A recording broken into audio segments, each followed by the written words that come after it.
trans. Of course, Sarah, as the transgender weightlifter Laurel Hubbard prepares to make history today when she'll become the first openly trans woman to compete in a solo event at the Games. Tell us more about this debate. Yes, it's a real historic moment. As you say, Laurel Hubbard is going to make history by becoming the first openly transgender athlete to compete in a different category than what she was born in at the Olympic Games. Lots of people have welcomed the decision. The New Zealand Olympic Association say that she is a really important role model, that she has opened up the conversation around inclusivity. Some of her competitors have welcomed the move. It has sparked debate. Critics, including some athletes, have questioned her inclusion. A key aspect really is around whether Hubbard carries an advantage due to going through male puberty. Many of the scientists and academics around this cannot agree on this point, and it's a really big conversation around sport at the moment. So let's speak to Ro Edge, who is co-founder of Save Women's Sport Australasia, who joins us now. So firstly, Ro, why are you against the inclusion of Laurel Hubbard? Look, Laurel Hubbard isn't the only male who identifies as a woman who's competing in the female category at these Olympics.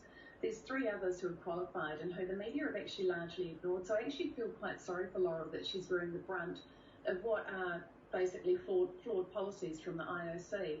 And they were based in 2015 on one flawed, unscientific study which upended women's sport around the world. And look, we understand the IOC plan to release some new policies within the next few months, but I guess what's concerning is that last week we heard their chief medical and science advisor recently say everyone agrees that trans women are women. Look, not only is that statement demonstrably false because there's many people who openly disagree, but the concern is how can the IOC protect fairness and safety for female athletes if they believe women are no longer adult human females but merely a hormone level or a costume or a feeling.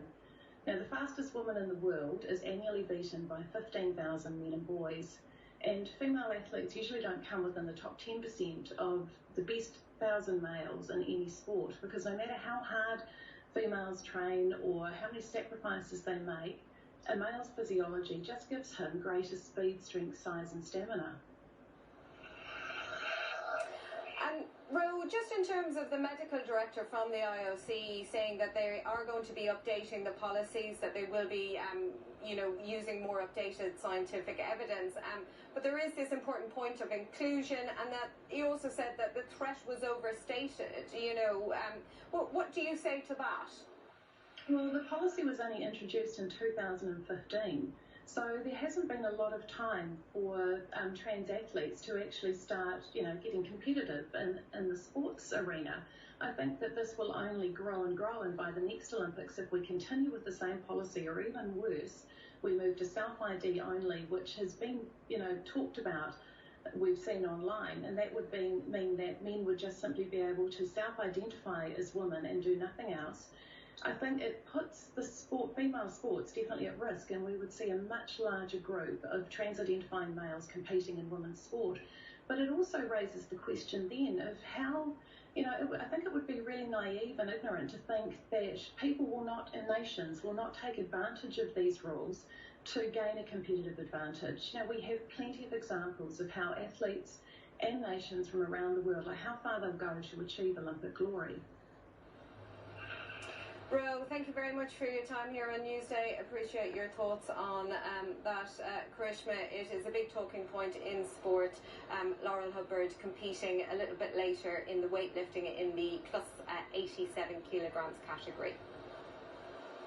Yeah, Sarah, I'm sure you'll keep us up to date on all of that and the rest of the sporting action. Sarah Mulkerran's live from Tokyo for us at the Olympics. Well, let's